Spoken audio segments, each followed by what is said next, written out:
परिचय। क्या तुम कुछ लिखोगी? हाँ, मुझे बताओ क्या लिखना है। तो लिखो, x एक संख्या है। x में स्वयं x गुणा करने पर जो संख्या हमें मिलेगी, मेरे पास ठीक उतनी ही किताबें हैं। ठीक है।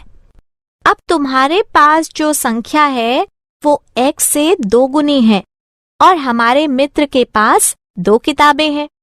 अब सभी किताबों की संख्या जोड़ लो और बताओ कि तुम्हें क्या व्यंजक मिला। रुको, मुझे कहीं लिखने दो। एक संख्या x है। यदि हम x में स्वयं x का गुणा करें तो हमें x वर्ग मिलता है। इसलिए हमारे पास x वर्ग किताबें हैं। और मेरे पास जो संख्या है वो 2x है और हमारे मित्र के पास 2 किताबें हैं। ठीक, और इनके योग से हमें ये व्यंजक मिलेगा। क्या तुम जानती हो कि व्यंजक किसे कहते हैं? नहीं, लेकिन मुझे बहुत सुरुचिपूर्ण लग रहा है। ये प्रश्न एक बहुपद था। आओ मैं तुम्हें विस्तार से समझाती हूँ। उद्देश्य। इस पाठ के अंत में आप निम्न करने में सक्षम हो जाएंगे। एक चर राशि वाले बहुपद लिखना, बहुपदों के गुणों की व्याख्या करना, बहुपदों में शून्यों की संख्या लिखना, शेषफल प्रमेय की व्याख्या करना, बहुपदों का गुणनखंड करना, बीजीय सर्वसमीकाओं को लिखना और बहुपदों से संबंधित प्रश्नों को हल करना।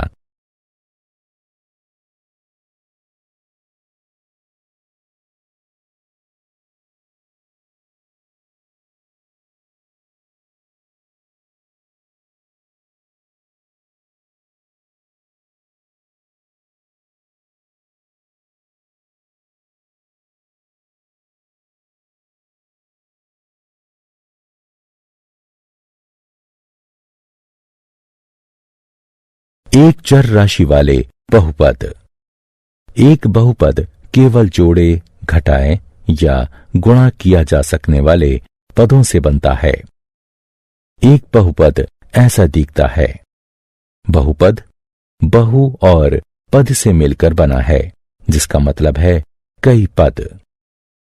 एक बहुपद में निम्नलिखित हो सकते हैं: अचर राशि जैसे 3, घटा 20 या 1/2, चर राशि जैसे x और y, घातांक जैसे y वर्ग में 2 लेकिन सिर्फ 0, 1, 2, 3 इत्यादि।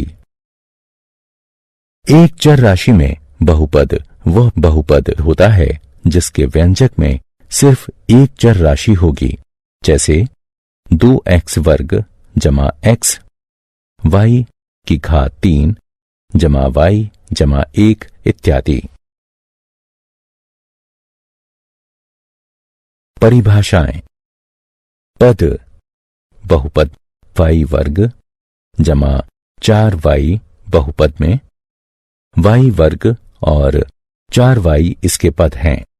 बहुपद ठीक ऐसे ही 3x का वर्ग जमा 2x जमा 8 में 3 पद 3x वर्ग 2x और 8 हैं। गुणांक। किसी भी चर राशि के ठीक पहले आने वाली संख्या उसका गुणांक होती है। उदाहरणार्थ 2x में 2 गुणांक है। बहुपद में बहु का तात्पर्य कई से है। हालांकि छोटे बहुपदों के अपने भिन्न नाम हो सकते हैं। किसी एक पद के बहुपद जैसे 2x या 4x वर्ग को एक पद भी कहा जा सकता है। 2 पदों वाले बहुपद जैसे 2x जमा y या x वर्ग घटा 4 को द्विपद भी कहा जा सकता है। 3 पदों वाले बहुपद जैसे 2x जमा y जमा z या x की घात 4 जमा 4x वर्ग घटा 4 को त्रिपद भी कहा जा सकता है। अंश। बहुपद के किसी भी व्यंजक के सबसे बड़े घातांक को उस बहुपद का अंश कहते हैं। किसी भी बहुपद का अंश जानने के लिए आपको उसका सबसे बड़ा घातांक निकालना होगा। चलिए अगली स्क्रीन में बहुपद का घातांक निकालना सीखते हैं।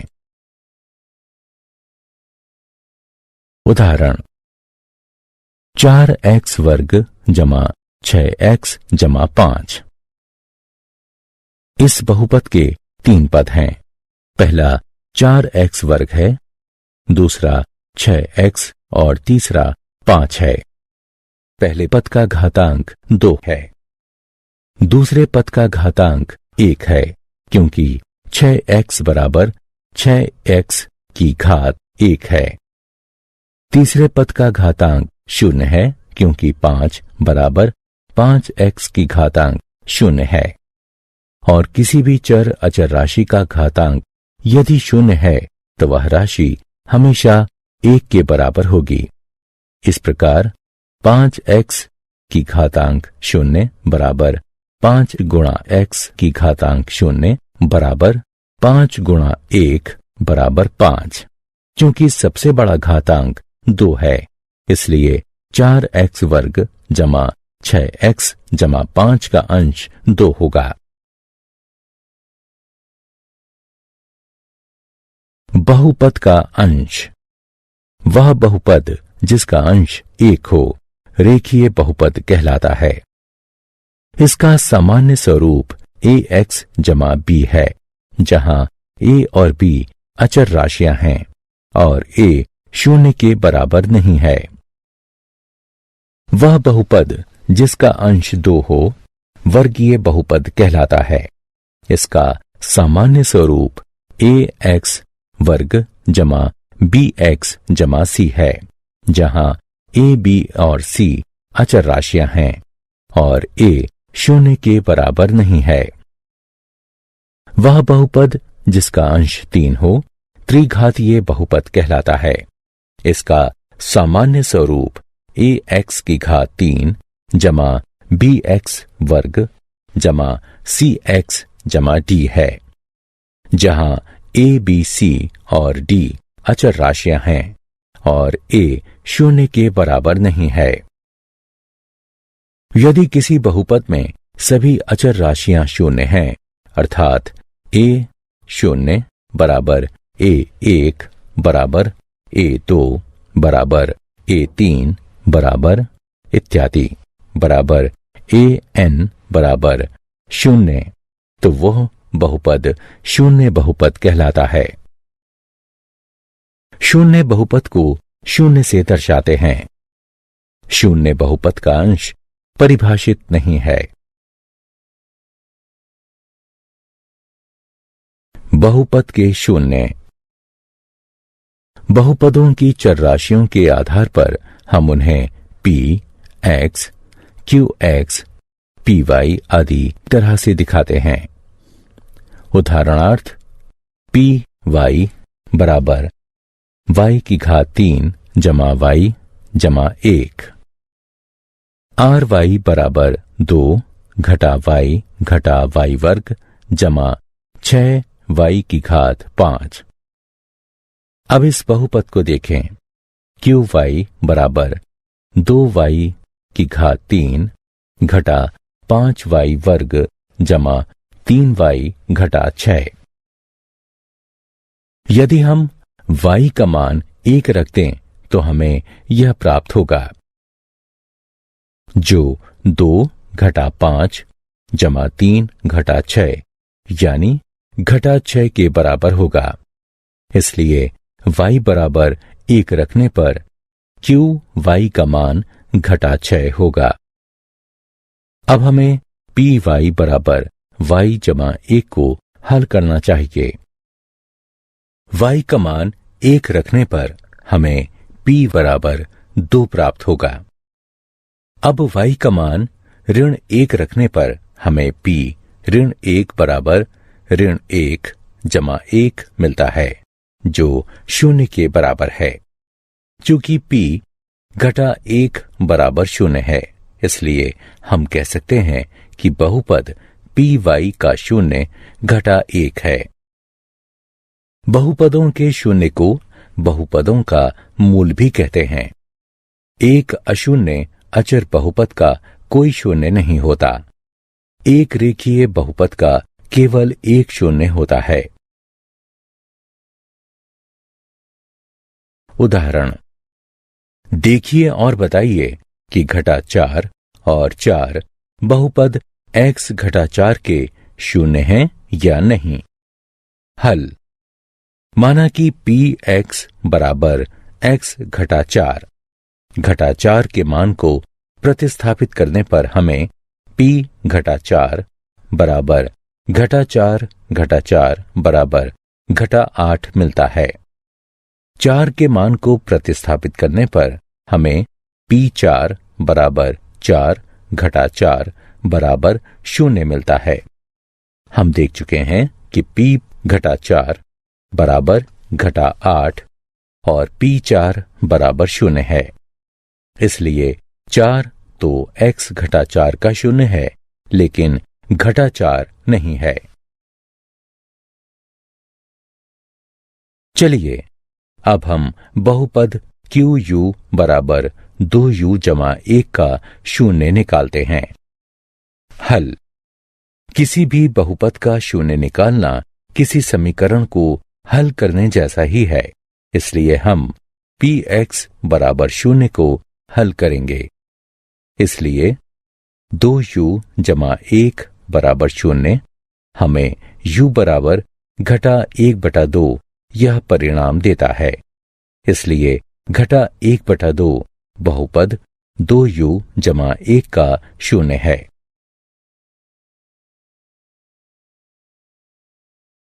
शेषफल प्रमेय। अंकगणित में हम कैसे भाग देते थे, जहां हमें याद है। उदाहरणार्थ, 7 को 2 से भाग देने पर 3 आता है और शेषफल 1 बचता है। भाग के प्रत्येक हिस्से का एक नाम है। भाज्य, भाजक, भागफल, शेषफल। इसे इस रूप में भी लिखा जा सकता है। भाज्य बराबर भाजक गुणा भागफल जमा शेषफल। ठीक इसी तरह हम बहुपदों को भी विभाजित कर सकते हैं।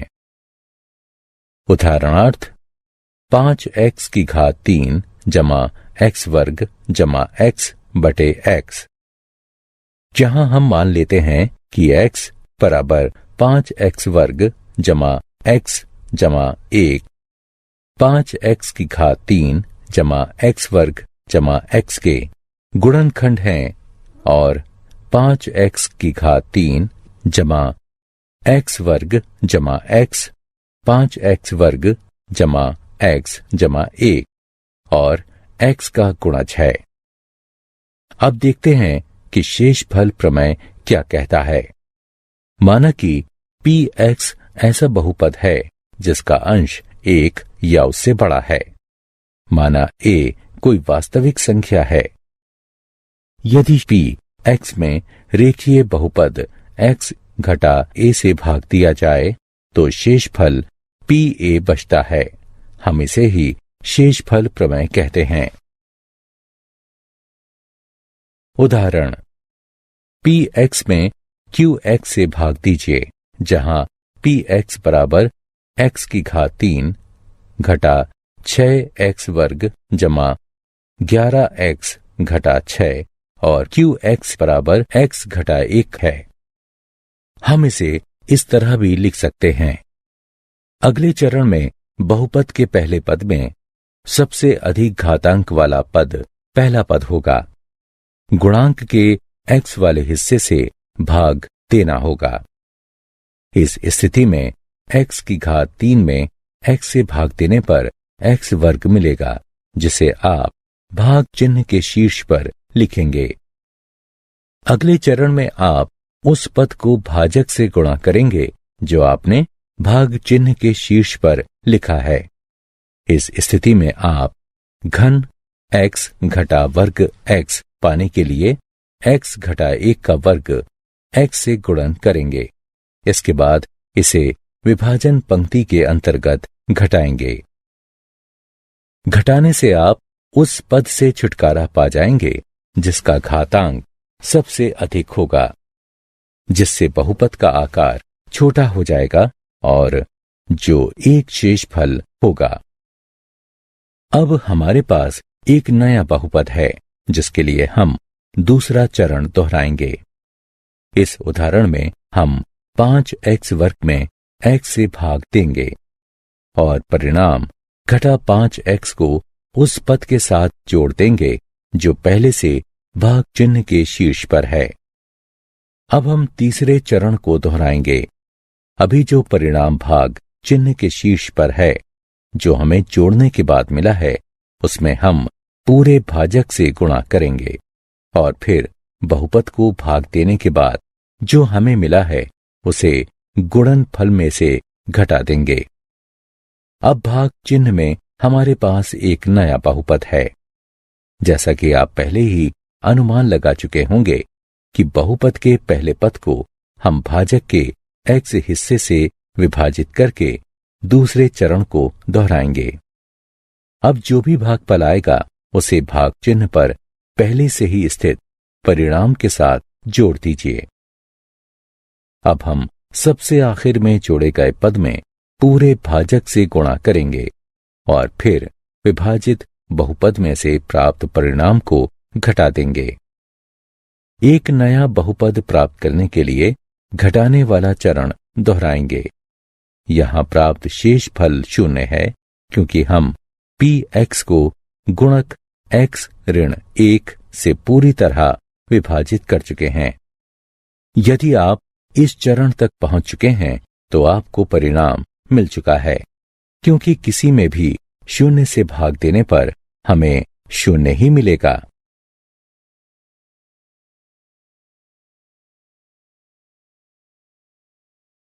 दो x की घात 4 जमा x की घात 3 घटा x वर्ग जमा x जमा 3 में x घटा 1 से भाग देने पर शेष फल क्या होगा?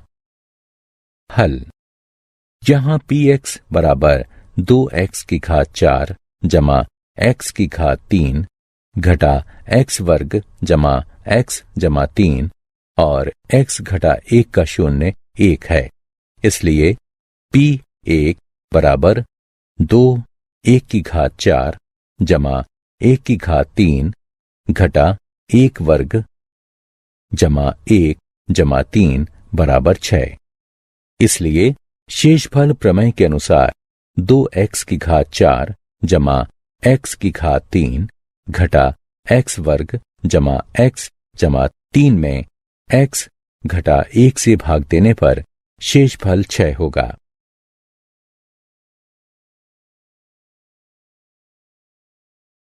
बहुपद का गुणनखंड। गुणनफल प्रमेय। यदि px एक बहुपद है जिसका अंश n बड़ा है 1 से, जहां n बराबर 1 है, और a कोई भी वास्तविक संख्या है, तो यदि p a बराबर 0 है तो x घटा a px का एक गुणनफल होगा, और यदि x घटा a px का गुणनफल है तो pa बराबर 0 होगा। गुणनफल के उदाहरण। उदाहरण: बहुपद 2x का वर्ग घटा 5x जमा 3 का गुणनखंड कीजिए। हल। माना f(x) बराबर 2x वर्ग घटा 5x जमा 3 है। चलिए प्रयत्न और त्रुटि विधि द्वारा x बराबर 1 की जांच करते हैं। इसलिए f1 बराबर 2(1) का वर्ग घटा 5 1 जमा 3 बराबर 2 घटा 5 जमा 3 बराबर 0। गुणनफल प्रमेय के अनुसार यदि f1 बराबर 0 है तो x घटा 1 बहुपद fx का गुणनखंड होगा। इसलिए x घटा 1 दिए गए बहुपद का गुणनखंड होगा। दिए गए बहुपद में x घटा 1 से भाग देने पर हमें 2x घटा 3 मिलता है। इसलिए दिए गए बहुपद के गुणनखंड x घटा 1 और 2x घटा 3 होंगे। बीजगणितीय चिन्ह। यहां कुछ बीजगणितीय चिन्ह हैं, हम जिन्हें पहचानना सीखेंगे।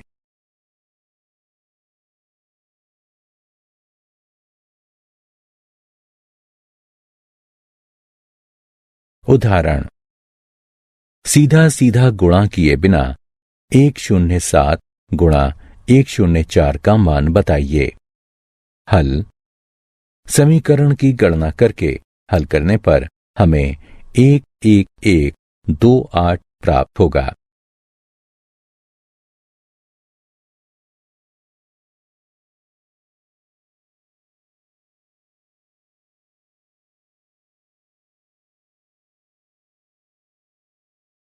क्या आप जानते हैं, बहुपदीय गुणनखंड के वास्तविक शून्यों की संख्या बहुपद के अंश से अधिक नहीं होती। एक बहुपद के वास्तविक शून्यों की संख्या उस बहुपद के अंश के बराबर या अंश से 2 के गुणनफल में कम की संख्या के बराबर होगी।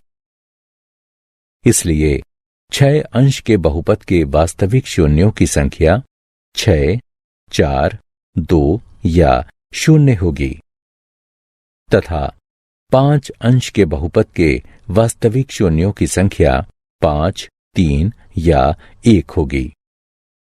विषम अंश के सभी बहुपदों का कम से कम एक वास्तविक शून्य होता है। यह तथ्य ऊपर कही गई बातों के आधार पर निकला है। किसी बहुपद का सबसे बड़ा अंश टर्निंग पॉइंट्स कम से कम 1 अधिक होना चाहिए।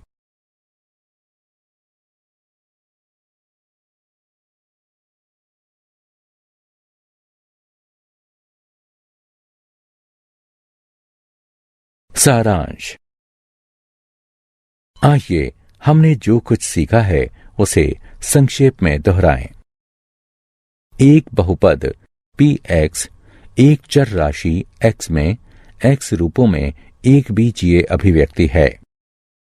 px बराबर an xn जमा an घटा 1 x की घात n घटा 1 जमा इत्यादि जमा a2 x वर्ग जमा a1 x जमा a0, जहां a0, a1, a2 इत्यादि an अचर राशियां हैं और an जो बराबर नहीं है 0 के।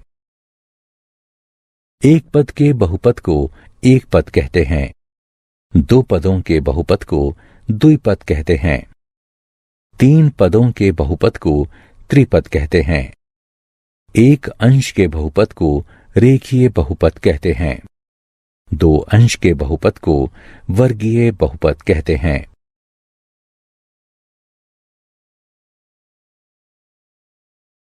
तीन अंशों के बहुपद को त्रिघातीय बहुपद कहते हैं। यदि pa बराबर 0 है तो एक वास्तविक संख्या a एक बहुपद px का 0 होगी। इस स्थिति में a समीकरण px बराबर 0 का मूल कहा जाता है। एक चर राशि वाले हर रेखीय बहुपद का एक विशिष्ट 0 होता है। एक अचर राशि जो 0 नहीं है, इसके बहुपद का कोई 0 नहीं होता और हर वास्तविक संख्या का 0 बहुपद का एक 0 है। शेषफल प्रमेय। px कोई बहुपद है जिसका अंश 1 या उससे बड़ी कोई भी वास्तविक संख्या है। यदि px में रेखीय बहुपद x घटा a से भाग दिया जाए तो शेषफल pa बचता है। गुणनफल प्रमेय। यदि pa बराबर 0 है तो x घटा a px का एक गुणनफल होगा और x घटा a पी एक्स का गुणनफल है तो पी ए बराबर 0 होगा।